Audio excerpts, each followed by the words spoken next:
Hawkeye Pregame 93. Today's show is brought to you by Mid-Continent Bottlers and the University of Iowa Community Credit Union. And now, today's hosts, John Campbell and Mark Harmon. Good afternoon. The band has gone by. The officials have gone by. I think we have a football game coming up here at KINNICK Stadium. It is overcast. It is cool. I'm John Campbell. This is Mark Harmon.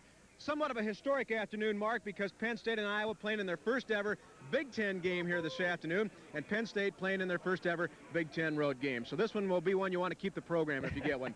I think a lot of people, though, aren't really necessarily interested in the history. They just want to see Iowa take on a nationally ranked opponent to see how good or how bad the Hawkeyes can look against nationally ranked teams. And that's what's coming up right here on Channel 9 at 2:30, kickoff, the Iowa Penn State game. But for the next 30 minutes, sit back and enjoy as we take a look at the game. We'll talk to Joe Paterno, one of the all-time great college football coaches, active or in history. And we'll take a look at a few other things like Penn State joining the Big Ten and how it affects not only the conference but all of college football. Plus, we'll have some fun as well here as the fans gather around and get ready for the game. Okay, we indeed will. You know, this is the 10th meeting between Penn State and Iowa. The Nittany Lions have won 6. They've lost 3. This will be the 3rd time a Hayden Fry-coached Iowa team is playing Penn State.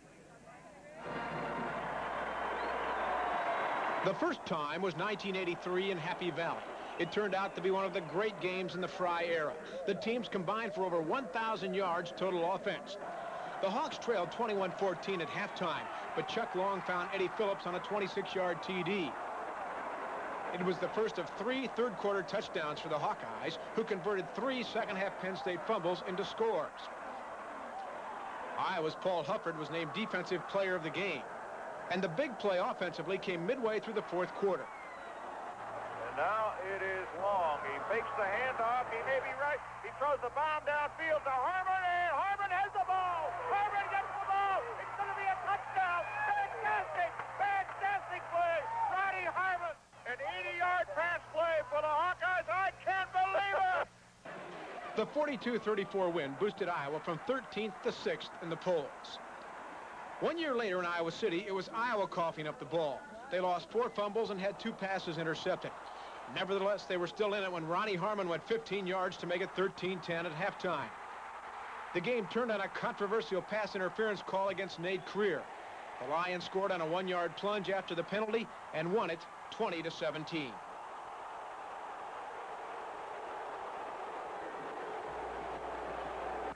Joining me now, a gentleman who played in those Iowa-Penn State games. This is Mike Haight, the big offensive lineman for the Iowa Hawkeyes back in those days. How do you remember those games with Penn State? They weren't conference rivals at the time. No, but they were a very big game that Coach Fry and the Hawkeyes at that time took seriously. Penn State Nittany Lions are a great team. They were back then, too. Back then they were winning national championships and everything else, so we knew at that time we had a big challenge to go against. We went up to Penn State, went up there and won, came home with a big victory, and the following year they came over here and ended up beating us. Do you like the idea that Penn State's in the conference now, Mike? Yeah, I think so. It definitely, everybody's been saying the Big Ten is a Big 2 and Little 8. It's definitely not true. Iowa's been in there the last years since I've been even playing, and now with Penn State, I think they can say now it's more so than the Big 2 and Little 8. Okay, you have retired now from professional football. You played for the Jets many years. Talk about your pro career. Was it satisfying for you, or how do you look back on your pro years in football? Well, first of all, I can say it went very fast. I was in the league 7 years. First 6 were with the New York Jets. And the final year, I ended up with the Washington Redskins. People asked to look for my Super Bowl ring. Needless to say, I didn't get one. So I'll just have to hold on to my Rose Bowl rings, which they weren't championships either, but at least I have one. You enjoy now coming back out to the college games and seeing the Hawks play? Definitely. It's a great thrill to come back here and see familiar faces. I see teammates that I've played with and other guys that I played with years ago. Matter of fact, I just saw one over here earlier, Bill Bailey.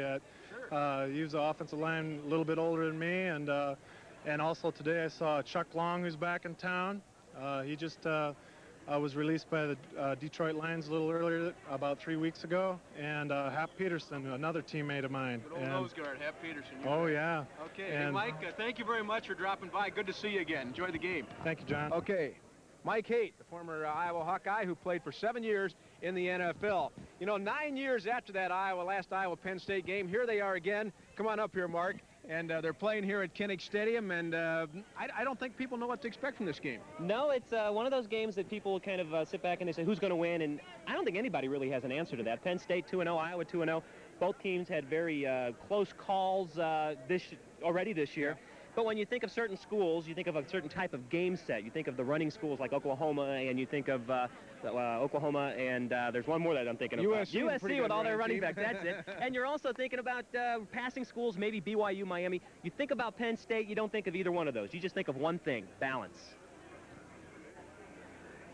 For the first time in 100 years, Penn State has a conference race to worry about. But worrying is not a Joe Paterno trait. The Nittany Lions came out against Minnesota firing the football. In fact, John Sacca found Bobby Ingram 4 times in the Lions' 38-20 victory over the Golden Gophers. Yeah, we had a very easy situation with Minnesota, and we had a mismatch with him and with Bobby Ingram. Got away with a lot of things against Southern Cal. We took the run in the football, and John was not having a good day, and we stayed with the running game, and so that we didn't really develop anything in the way of a balanced passing game against Southern Cal. What PSU did show against the Trojans was a balanced rushing attack. Using a 3 tailback rotation, the Lions run all over USC on their way to a 21-7 lead. Both Mike Archie and Key Jenna Carter topped out over 100 yards rushing. I think it makes it harder on the defense to counteract, which person's going to be out there, because you can usually adapt to a runner, after a while, if he's out there, what kind of stuff he's going to do in a certain situation. So when they rotate us in, it's hard, they really can't, get used to our running styles. But Penn State's dominance gets overshadowed by the narrow escape, as USC's try for 2 points comes up on the short hop. And the Nittany Lions head into their Big Ten road opener with a 2-0 record. I think it's real important for us to realize that we can win games like that. We don't want to win games like that, especially when we feel we've been pretty decisive in our efforts. One thing both Iowa and Penn State have in common this young season, both teams had basically crucial 2-point conversions. Iowa, of course, against Tulsa, John, they made theirs on offense. Penn State stopping USC on a 2-point conversion late in their game on the defensive side. And those 2-point conversions, they definitely can play a role in how the momentum builds for a season. And both teams had that momentum on their side. It's a great rule for college football. They ought to put it in the NFL. We've heard Joe Paterno talk about this football game, his team. We're now going to hear him talk about coaching, about the Big Ten. We're even going to hear him talk about Hayden Fry. That's coming up. Stay with us.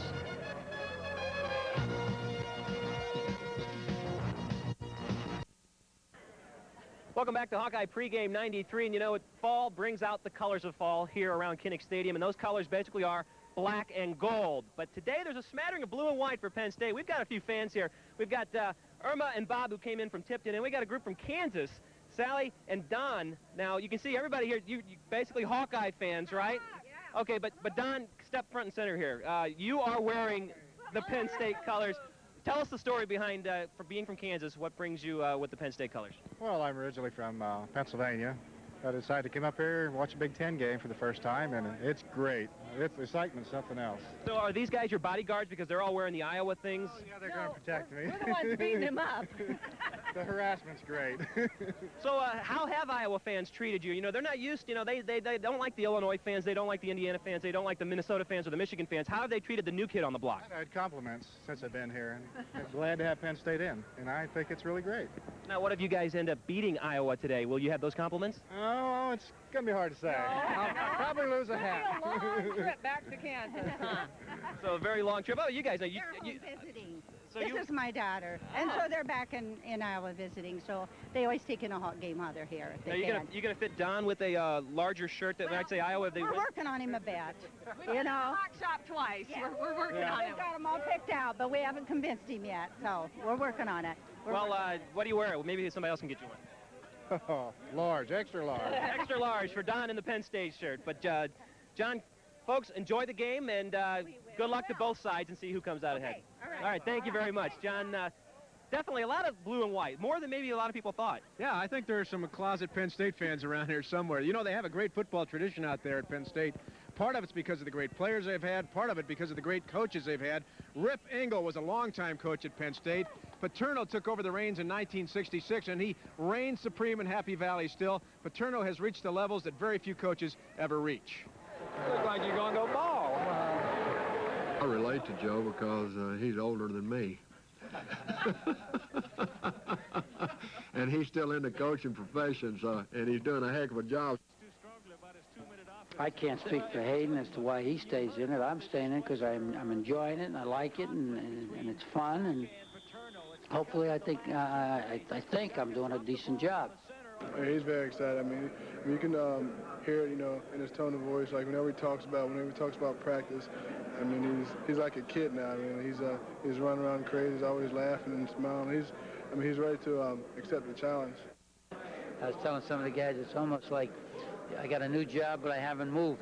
It's a whole new. The prospects are different. The goals are different. The problems are different. And we've not gone through them.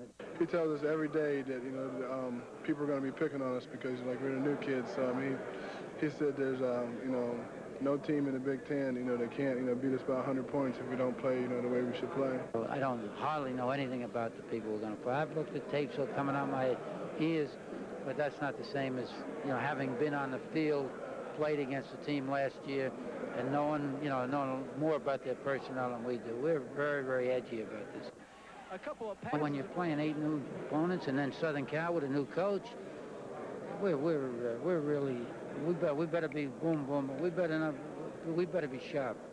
Smith and Ingram. Oh well, Iowa. I know a little bit about Iowa. I know a little bit about Hayden, but the thing about Hayden and Iowa, Hayden is one of those guys you can never really put your finger on. Yeah. He's so innovative and does such a good job of knowing what we're all about.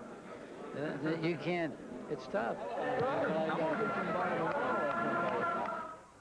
Well, I would bet that Hayden Fry and Joe Paterno have already shaken hands on the field. They've done talking, and they're thinking football right now. Thinking football, thinking Big Ten football, believe it or not. Iowa and Penn State, a Big Ten game. But doesn't it seem like years ago when they had made this announcement official and finally Penn State playing their very first road game in the Big Ten, it was a change that was a dramatic change because many people did not expect it. But when Penn State joined the Big Ten, making it technically the Big 11, it not only threw the conference in a tizzy, it threw the entire football world of college football in a tizzy.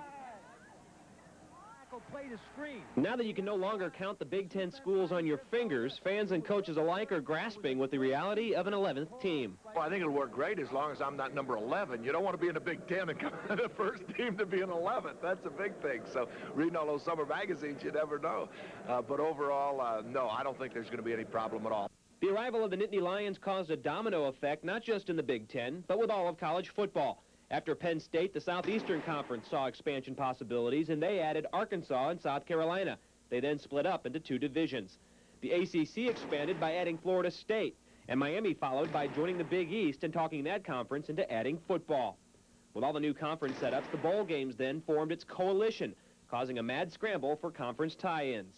The next domino to fall, possibly a national championship game, or an even more expanded Big Ten with 12 or possibly 14 teams. I think we ought to have 2 6-team divisions, and I guess if I were voting, I'd go to 2 7-team divisions and throw 14 teams in there. I think we'll probably see that down the road. Now, just who it'll be, but I think I would say that I wouldn't be surprised to see us to go the same direction that the Southeast Conference has gone with the 2 divisions and then having the championship game at the end. No, don't add another team and go to 12 and 2 divisions, because the Southeast Conference, you never know who wins that league. You know, to me, I like to have everybody play one another, then we know who the true champion is. Now, if the Big Ten does expand, what schools could possibly be coming our way here? Well, there's a lot of talk, a lot of rumors, a lot of gossip. Some say Missouri would be a prime candidate, not just necessarily because of the strength of their program, but because of TV value. The 2 large markets, St. Louis and Kansas City at Missouri, are in there, as well as some other schools, maybe Syracuse, Pittsburgh, maybe joining Penn State, sort of like an Eastern team. Texas maybe coming out of the Southwestern Conference, Nebraska from the Big 8, but maybe the ace in the hole, Notre Dame. Yeah. John, can you picture Notre Dame in the Big Ten Big 11, Big 12, 13, 14, whatever they want to call it. But Notre Dame, a possibility, maybe not now, but maybe on down the road. Love to see Notre Dame playing here at Iowa in Big Ten contests. It's been a long time. Iowa used to play Notre Dame, but obviously it wasn't a conference game. We're going to send Mark out and about, and we'll also come back and have a feature on a Hawkeye player who's pumped for this ball game. Stay with us.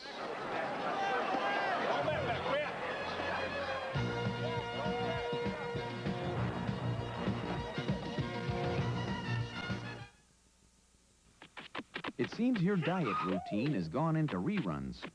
So, what's the right adjustment?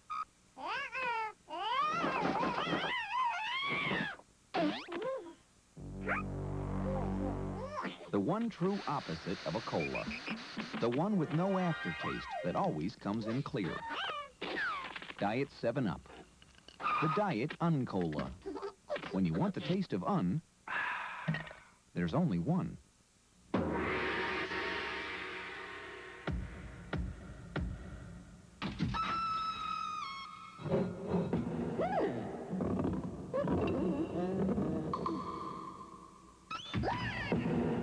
Announcing the Ford Factory Authorized Clearance at your local Ford dealer. 5 of the 10 best sellers in America are Fords, and right now is the best time to get great deals on everything in stock, like savings up to $2,500 on Ford cars during the official Ford clearance.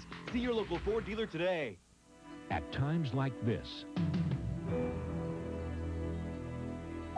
you need information like this. TV9 First Alert Storm Tracker plots a storm's position, direction, and speed. Within seconds, every community in the path of the storm is identified, and you'll know to the minute when severe weather is going to hit and what to expect where you live. More complete weather coverage from the TV9 Weather Team, your 24-hour weather source. This is Lowell Thompson with Movie Drone News. Iowa, the tall corn state, and site of a massive pilgrimage. They came from Johnson County, Washington County, Muscatine County. They came from Iowa, Louisa, and Cedar counties. They were young and old alike, thronging into the bustling metropolis of Iowa City. Why? They discovered that now nearly everyone can join the University of Iowa Community Credit Union. Come join us today. Call the University of Iowa Community Credit Union, where community means you.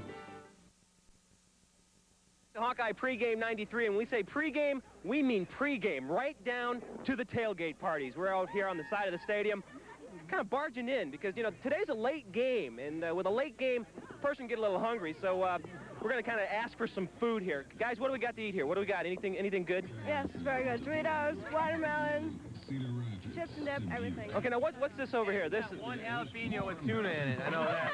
Do you mind if can I? Go ahead. Can I take the last one? Yeah, take the last. A jalapeno with tuna, huh? Yeah, it's hot. Okay. It's hot. Relaxing, beautiful music. It ain't that bad, John. It's not that bad, but where'd you all come from? Oh, we got a Pennsylvanian? You're Pennsylvania from Iowa, and who are you going to root for today? Iowa. She knows better. She's surrounded by Iowans. Well, I'm going to grab me some Doritos and send it back to you, John. If you want anything, put your order in quick, because the food is going quick. Back to you.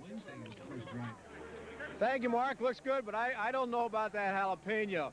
You know, Penn State's roster is dotted with players from the East Coast, and especially Pennsylvania, but not all the kids from out there end up at Pittsburgh or Penn State or Penn. Some of them come to Iowa. Fritz Fequiere is one of those who decided it was time to head west when he finished his high school days at high school in Long Island. You know, I wanted to come someplace where linemen were a little bit bigger than you know, other schools, and definitely Big Ten. They said that's the toughest conference. And I figured if I can make it here, I can make it pretty much anywhere. When I came, I was 21%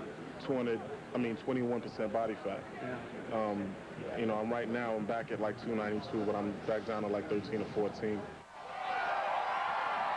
We definitely got better from Tulsa to Iowa State, and so I mean, if we can just keep accelerating, you know, the only good things can happen.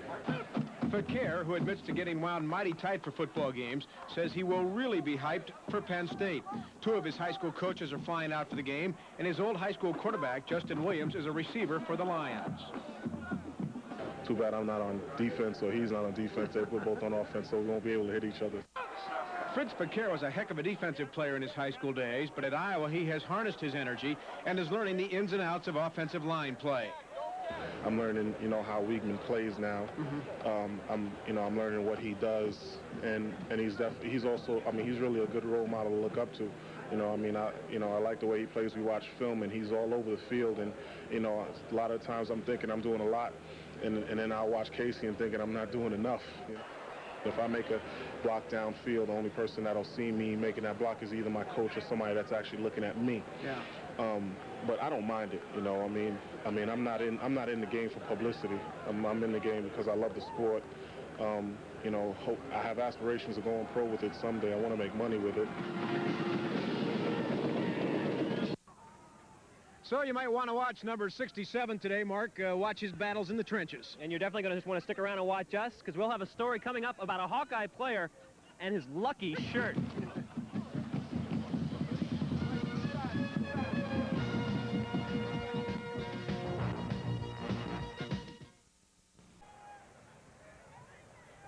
Welcome back to Hawkeye Pregame 93. Standing with me now, a familiar face, Lou Montgomery, the former Iowa fullback, who is working with us part-time at TV9 Sports. We wanted to talk about the Iowa running game, and Lou, you were a part of that for a long time. I thought they looked pretty good against Iowa State last week. What did you think? I thought so also. The Hawkeye running game has been criticized a lot of times in the last couple of years since the loss of Nick Bell and Tony Stewart and Mike Saunders. Last year, we didn't have a 100-yard rusher at all in the entire season. So this year's Hawkeyes look good. You got Ryan Terry. He's already went over the 100-yard mark last week against Iowa State, and it's going to be imperative that both him and Cedric do a good job today. What about Cedric Shaw? I know you're worried about the way he carries the ball sometimes. Yeah, it's going to be essential, especially now they're in Big Ten play, that Cedric takes and tucks the ball in. I think he's so quick and so agile to the, that he sometimes gets the ball away from his body. Yeah. That's going to be a key, especially in the Big Ten, that he needs to keep that ball tucked in, wrap two hands over it. Once in a while, he runs a little bit high, but this guy's going to be exciting to watch in the near future. The fullbacks, King and Call, they're playing your position. Do you like those two? I like both of those. They got good size, they got a lot of speed, and they're going to have to do a good job today. Also, to open up some holes for both Ryan and Cedric. Do you have any feel for this Iowa-Penn State game? I got a good feeling about the Hawks. Not only because I played here for the last 5 years, but these Hawkeyes really impressed me. They got their offensive line is impressive. The running backs are running with a little bit more tenacity, and to me, this ball club looks like it's going to be a winner. Okay, let's turn to Mark Harmon here for a final comment. Mark, what do you see today in this game? I see another close game. I see Iowa having a little bit of an advantage because they're at home. Penn State hasn't shown much yet, but that's what we're waiting to see. We are indeed. It's Iowa and Penn State, their first ever Big Ten meeting here at KINNICK, and it's coming up in just a couple of minutes. Of course, the Cyclones are playing at Madison. UNI plays Jacksonville State tonight, and you'll have highlights of both those games, right? All those coming up tonight at 10, plus a report here from this game, so stick around. Okay, I'm predicting Iowa 24, Penn State 21. Thanks for joining us. Stay tuned now for the kickoff, Penn State and Iowa on TV9 and ABC. Thanks, everybody.